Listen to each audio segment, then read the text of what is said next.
pada kesempatan kali ini, saya akan memaparkan materi peta konsep UKBM 3.1 mengenai dekadensi moral dalam pelanggaran hak asasi manusia. Adapun pokok-pokok pembahasan yang akan saya bahas dalam pemaparan materi kali ini ada harmonisasi hak dan kewajiban asasi manusia dalam perspektif Pancasila.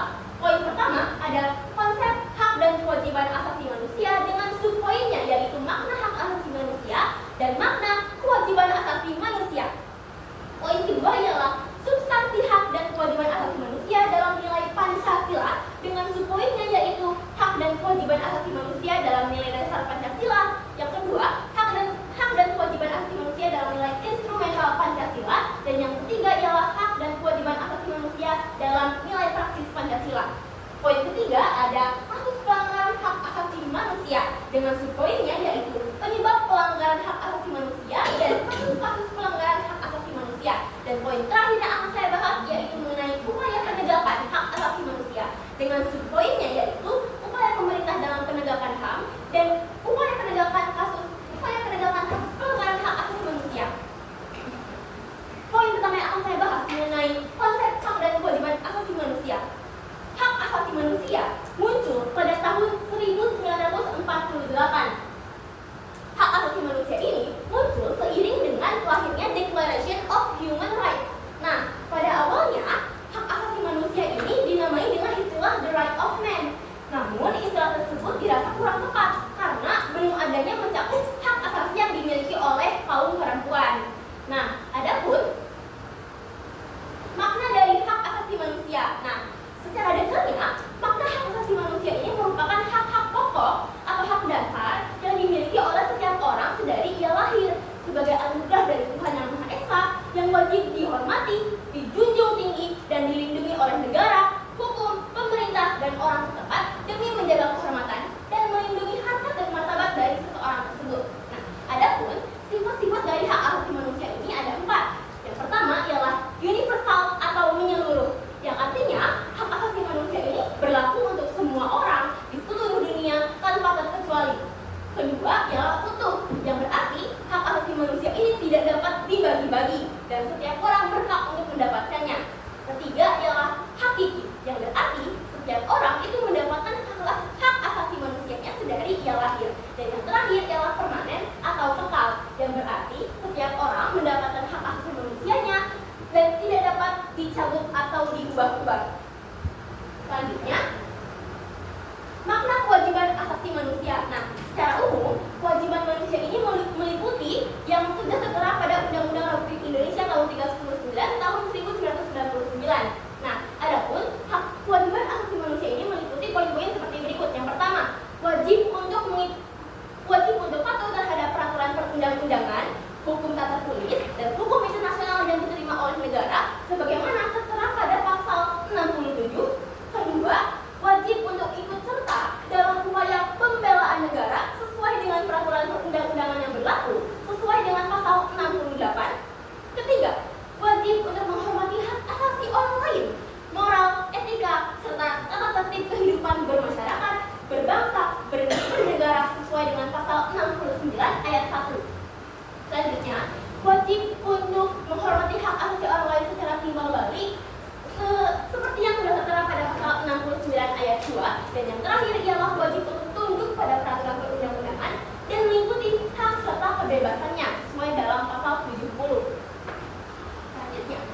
Selanjutnya, poin yang akan saya bahas mengenai substansi hak dan kewajiban asasi manusia dalam Pancasila. Nah, teman-teman, tentu saja di negara Indonesia ini penegakan HAM itu tergantung berdasarkan dengan ideologi negara kita, yaitu ideologi Pancasila. Nah, adapun HAM dalam nilai Pancasila ini dibagi menjadi 3. Nah, ada hak asasi manusia dalam nilai dasar Pancasila, HAM dalam nilai instrumental Pancasila, dan HAM dalam nilai praksis Pancasila. Yang pertama, hak asasi manusia dalam nilai-nilai dasar Pancasila. Hak dan kewajiban asasi manusia dalam nilai dasar Pancasila. Nah, nilai ideal itu mencakup dengan adanya nilai-nilai yang mendukung seperti halnya cita-cita, tujuan, dan hal-hal yang baik dan benar. Pertama, HAM dalam sila ketuhanan yang Maha Esa. Nah, sila ini mengamanatkan bahwasanya setiap manusia itu memiliki hak untuk memeluk maupun memilih keagamaannya maupun kepercayaannya masing-masing. Dan sila ini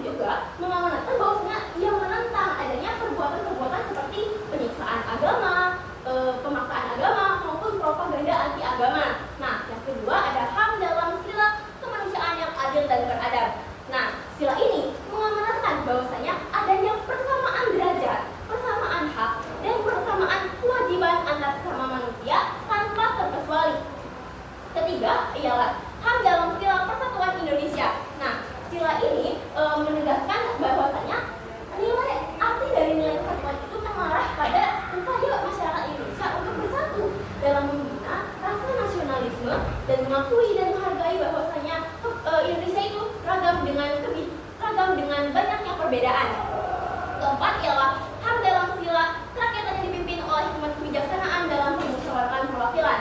Nah, dan bijaksana. Dan yang terakhir ialah hak dalam sila keadilan sosial. Nah, sila ini menegaskan adanya nilai keadilan sosial yang berarti setiap orang itu wajib untuk berhak untuk mendapatkan nilai keadilan sosial dasar manusia tanpa adanya memandang suatu perbedaan golongan manusia seperti halnya suku, agama, ras, dan antar golongan.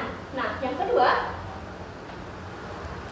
hak dan kewajiban asasi manusia adalah nilai instrumental Pancasila. Nah, nilai instrumental Pancasila ini penting guna untuk memerinci ketentuan-ketentuan dalam nilai ideal seperti hanya dalam ketentuan tentang hak asasi manusia. Adapun di Indonesia sendiri hak asasi manusia ini lebih diperinci atau lebih dibahas lebih lanjut yaitu dalam Undang-Undang Republik Indonesia nomor 39 tahun 1999 tentang hak asasi manusia. Selanjutnya ialah hak dan kewajiban asasi manusia dalam nilai praksis Pancasila. Nah, nilai praksis Pancasila ini merupakan perwujudan nilai instrumental Pancasila di kehidupan sehari-hari. Nah, nilai praksis Pancasila ini dapat terwujudkan apabila nilai dasar dan nilai instrumentalnya itu sudah terlaksana dengan baik. Jadi, sebelum kita loncat ke dalam nilai praksis Pancasila, kita harus melaksanakan nilai dasar dan nilai instrumental dengan baik terlebih dahulu, teman-teman. Selanjutnya, poin C, yaitu kasus pelanggaran hak asasi manusia. Pelanggaran hak asasi manusia merupakan perbuatan melawan hukum yang dapat dilakukan kepada siapa saja, baik kepada individu maupun kelompok sekelompok orang. Nah, adapun pelanggaran hak asasi manusia juga dapat dilakukan oleh siapa saja, baik oleh suatu individu, sekelompok orang, termasuk aparat pemerintah seperti TNI dan juga polisi, teman-teman. Selanjutnya, penyebab pelanggaran hak asasi manusia. Nah, tentunya apabila kita sudah membahas mengenai penyebab atau faktor, tak lain dan tak bukan itu ada dua, yaitu faktor internal dan faktor eksternal. Nah, yang pertama, faktor internal. Faktor internal merupakan dorongan untuk melakukan pelanggaran hak asasi manusia yang muncul dalam diri si pelanggar hak itu sendiri. Contohnya, egois atau mementingkan diri kita sendiri. Kedua adalah faktor eksternal. Berbanding terbalik dengan faktor internal, faktor eksternal merupakan dorongan untuk melakukan pelanggaran HAM yang muncul dari luar diri manusia tersebut. Contohnya ialah penyalahgunaan kekuasaan. Nah, nampak seperti gambar berikut, teman-teman. Dapat kita lihat sekelompok orang sedang melakukan aksi kericuhan dan aksi demonstrasi, dan di belakangnya terkibar beberapa bendera dan tulisan-tulisan seperti halnya buruh berhak atas upah yang layak. Nah, hal ini menunjukkan bahwasanya adanya pelanggaran hak asasi manusia yang dilakukan oleh pengusaha-pengusaha dengan dorongan faktor eksternal, yaitu penyalahgunaan kekuasaan. Nah, mengapa? Karena pengusaha tersebut tidak mementingkan adanya hak-hak yang didapatkan oleh buruh tersebut, sebagaimana tercantum dalam Undang-Undang Nomor 13 Tahun 2003 Pasal 88 yang menegaskan bahwasanya setiap pekerja atau setiap buruh itu wajib atau berhak untuk mendapatkan upah yang layak bagi kehidupan manusia. Nah, tentunya dalam kasus ini pengusaha tersebut sudah melanggar adanya hak-hak yang dimiliki oleh buruh tersebut. Nah, selanjutnya kita akan membahas mengenai kasus pelanggaran hak asasi manusia di Indonesia. Nah, di Indonesia kasus pelanggaran hak asasi manusia sendiri dibagi menjadi dua. Ada kasus pelanggaran HAM di masa lalu dan ada kasus pelanggaran HAM di masa sekarang. Apa perbedaannya? Yang pertama, kasus pelanggaran HAM di masa lalu merupakan kasus pelanggaran HAM yang terjadi sebelum adanya Undang-Undang Nomor 26 Tahun 2000 diundangkan. Nah, dalam era ini pelanggaran HAM tersebut dapat diadili dengan pengadilan HAM ad hoc. Nah, seperti contohnya yaitu kasus rumah gedong di Aceh yang tentunya banyak menyiksa rakyat di Aceh yang dilakukan oleh aparat pemerintah yaitu TNI. Nampak seperti gambar berikut, teman-teman. Terlihat seperti sekelompok TNI yang sedang melakukan pemantauan atau pengawasan dengan mengangkat tinggi-tinggi atau mencondongkan senjatanya. Namun di sisi lain adanya warga biasa atau warga setempat yang sedang tiarap seperti menunjukkan rasa takut, rasa khawatir. Nah, tentunya hal ini sudah melanggar hak asasi manusia, teman-teman. Karena kenapa? Karena tentunya setiap manusia itu berhak atas rasa aman dan tentram, berhak atas rasa nyaman.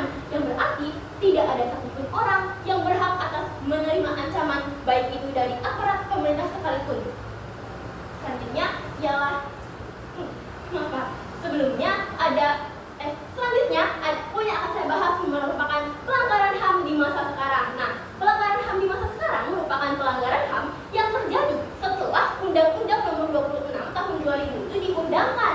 Nah, pelanggaran HAM di masa sekarang dapat diadili dengan cara di pengadilan hak asasi manusia. Contohnya teman-teman, konflik Papua yang sampai saat ini belum ada penyelesaiannya. Nampak seperti gambar berikut, dapat dilihat sekelompok orang yang sedang terduduk dengan wajah yang letih dan lesu setelah melakukan aksi demonstrasi.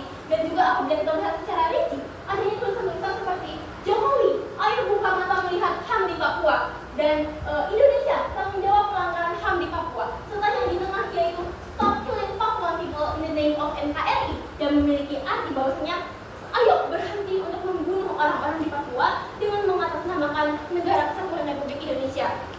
Yang mana ini menandakan bahwasanya belum terwujudnya persamaan hak atau persamaan derajat di daerah Papua tersebut, teman-teman. Yang berarti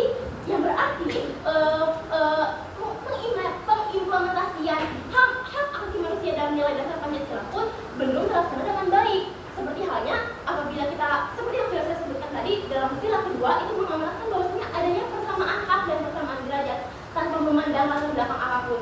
Tentu dalam konflik ini nilai dasar dalam Pancasila belum terimplementasikan secara baik. Selanjutnya ialah upaya pemerintah dalam penegakan hak asasi manusia. Nah, upaya pemerintah dalam penegakan hak asasi manusia biasanya dilakukan dengan cara mendirikan lembaga-lembaga tertentu. Contohnya misalnya yang pertama ialah Komisi Nasional Hak Asasi Manusia atau Komnas HAM. Nah, Komnas HAM itu memiliki fungsi sebagai melakukan penelitian, penyuluhan, pengawasan, serta mediasi. Juga Komnas HAM ini bertujuan untuk mengembangkan lingkungan yang lebih kondusif dalam penegakan hak asasi manusia berdasarkan nilai-nilai Pancasila, Undang-Undang Dasar 1945, Piagam PBB, serta Deklarasi Universal mengenai Hak Asasi Manusia.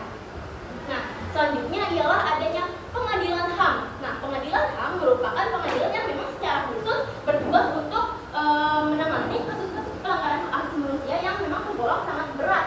Nah, pelanggaran hak asasi manusia ini, pengadilan hak asasi manusia ini didukung dengan adanya Undang-Undang Nomor 26 Tahun 2000. Nah, selanjutnya ialah ada Komisi Nasional Perlindungan Perempuan atau Komnas HAM, Komnas Perempuan. Nah, Komnas Perempuan ini dibentuk dengan atas ketentuan Presiden Nomor 181 Tahun 1998 dan diperbaruilah dengan Peraturan Presiden Nomor 65 Tahun 2005. Nah, Komnas Perempuan ini dibentuk karena sering terjadinya kekerasan yang terjadi pada kaum perempuan. Selanjutnya, ialah upaya penanganan kasus pelanggaran hak asasi manusia. Nah, teman-teman, tentunya upaya penanganan hak asasi manusia ini perlu memerlukan berbagai dukungan, seperti instrumen HAM, pemerintahan, pengadilan yang adil, serta masyarakat setempat. Nah, adapun upaya penanganan pelanggaran hak asasi manusia ini dapat dilakukan di lingkungan yang di mana saja. Contohnya, lingkungan yang pertama, lingkungan sekolah. Nah, kita dapat mematuhi peraturan-peraturan yang berlaku seperti halnya di SMA 1 Purwakarta mungkin ada budaya disiplin positif. Juga kita harus menghargai teman-teman kita yang sedang berbicara ataupun menghargai berteman tanpa memandang adanya latar belakang. Kedua, di lingkungan keluarga. Nah, contohnya dengan mendengarkan ayah ibu kita yang sedang berbicara dan menghormati orang yang lebih tua. Yang ketiga, di lingkungan masyarakat. Contohnya mengikuti kegiatan kemasyarakatan seperti halnya bersih-bersih bersama dan lain-lain, serta terus menjaga silaturahmi antar tetangga. Dan yang keempat ialah di lingkungan berbangsa dan bernegara. Nah, contohnya di lingkungan berbangsa dan bernegara ini dapat diwujudkan dengan partisipasi aktif masyarakat dalam pemilihan umum. Nah, nampak seperti gambar berikut, dapat dilihat ada dua orang yang sedang mengikuti pemilihan umum secara cerdas dan bijaksana, dan di belakangnya terlihat banyak sekali orang yang sedang mengantri. Nah, ini membuktikan bahwasanya harmonisasi hak asasi manusia di Indonesia ini sudah berjalan dengan cukup baik, teman-teman. Karena dengan ikutnya atau berpartisipasinya warga masyarakat kita dalam menentukan kebijakan publik seperti hanya ikut pemilu, itu menandakan bahwasanya masyarakat kita sudah mulai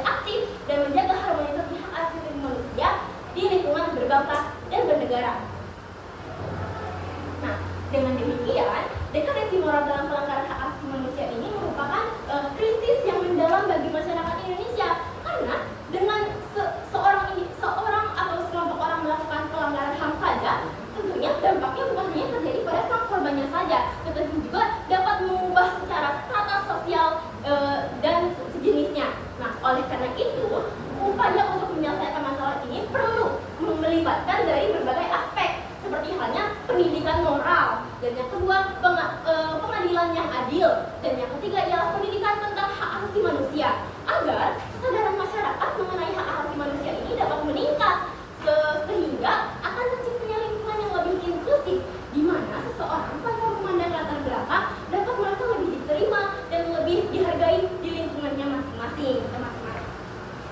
Baik, demikianlah pemaparan materi peta konsep mengenai UKBM 3.1 mengenai degradasi moral dalam pelanggaran hak asasi manusia yang dapat saya sampaikan. Semoga atau mudah-mudahan apa yang dapat saya sampaikan dapat bermanfaat bagi teman-teman dan kita semua. Terima kasih untuk Ibu dan teman-teman semua atas perhatiannya, dan mohon maaf apabila masih ada kesalahan dalam berkata-kata. Wabillahi taufiq wal hidayah. Wassalamualaikum warahmatullahi wabarakatuh.